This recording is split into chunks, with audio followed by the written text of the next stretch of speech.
यहाँ से बहुत से नौजवान, बहुत से लोग नाना प्रकार के संवाद और चर्चा सुनते हैं, अपने ओपिनियंस बनाते हैं और एक सार्थक चर्चा होती है। ये बहुत बड़ी खूबी है, मैं समझता हूँ, इस देश की भी और इस प्रकार के उत्सव जो हम लोग यहाँ पर कंडक्ट करते हैं। सही है ना, जो बड़े प्रासंगिक हैं, कभी कभी कुछ कंट्रोवर्शियल भी होते हैं, लेकिन मुझे लगता है कि ज़रूरत है संवाद की, एक दूसरे के विचारों को समझने की। अगर किसी की असहमति भी है तो उसको शालीनता से प्रकट करें, बातों को सुने।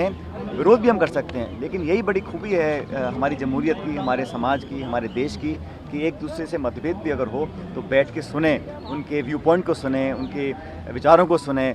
और असहमति व्यक्त करने का अधिकार सबको है, लेकिन खुले मन से हो, और खुले मन से हो, खुले मंच से हो, ये बहुत ज़रूरी है। इसलिए इस JLF को लोग यहाँ इतना आकर्षित इससे होते हैं और अपने आप का एक अनूठा ये आयोजन है।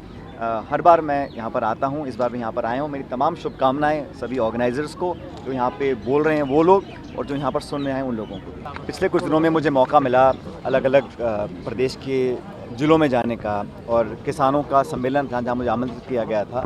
तो किसानों की बात हमने उठाई है, और किसान, मैं समझता हूँ, इस देश की रीढ़ की हड्डी है। भारत सरकार ने 3 काले कानून बनाए और फिर मजबूरन उन कानूनों को वापस लेना पड़ा। उस समय कहा गया था कि हम किसानों की बेहतरी के लिए कुछ ऐसे नियम अधिकार उनके लिए बनाएंगे, लेकिन दुर्भाग्यवश अभी तक ऐसा कुछ किया नहीं है। तो हर किसान सम्मेलन में हमने प्रस्ताव पारित किया है कि देश के किसानों के प्रति अपनी प्रतिबद्धता को आप दिखाएं और MSP पर एक कानून बनाएं, ताकि जो खाद, बीज, डीजल, पेट्रोल, ट्रैक्टर, सब चीज़ के दाम बढ़ रहे हैं, लागत बढ़ रही है, खरीद होने रही। तो भारत सरकार को किसानों की बेहतरी के लिए, बजाय उसके खाते में 2-4 हज़ार रुपये ट्रांसफ़र करने के, उसकी फसल का उचित मुआवजा उसको मिले, फसल मंडी पे सही दाम पर खरीद लें।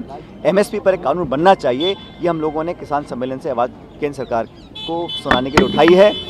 आज मेरा एक कार्यक्रम युवाओं के बीच है। कल मैं पाली ज़िले में था, जो आदिवासी क्षेत्र है, और हम लोगों ने ऐसे जगह कार्यक्रम किया जहाँ पिछले 33 सालों से कांग्रेस जीती नहीं है, जहाँ कांग्रेस बड़ी कमज़ोर थी। उस ज़िले में, बाली में, सादड़ी बाली में, हमने वहाँ किसानों को संगठित किया। वहाँ दलित समाज के और आदिवासी समाज के बहुत से लोग थे। सबको हमने प्रेरित किया कि जो राहुल जी की यात्रा निकली है, भारत जोड़ो यात्रा, जो 30 तारीख को समाप्त हो जाएगी, उस यात्रा के बाद हाथ से हाथ जोड़ो कार्यक्रम हम चला रहे हैं। उसमें कांग्रेस का संदेश जन जन तक पहुँचे, आखिरी पोलिंग बूथ तक पहुँचे। मैंने सबको प्रेरित किया, आग्रह किया, संगठित हों, किसान हों, आदिवासी हों, नौजवान, सब मिलकर काम करें। और आज एक कार्यक्रम जयपुर शहर में है, युवाओं का कार्यक्रम है। मुझे लगता है कि युवा इस देश का भविष्य हैं, उनको संभालने की, दिशा देने की, प्रेरित रखने की, और उनका जो विश्वास है, उनका जो फेथ है हमारे सिस्टम में, वो कायम रहे, ये बहुत ज़रूरी है। मैंने कहा था, जब हम सरकार में नहीं थे तो भाजपा सरकार एक भ्रष्ट सरकार थी। हमारी बात पर लोगों ने विश्वास किया था। हमने बड़े आरोप लगाए तथ्यों के साथ।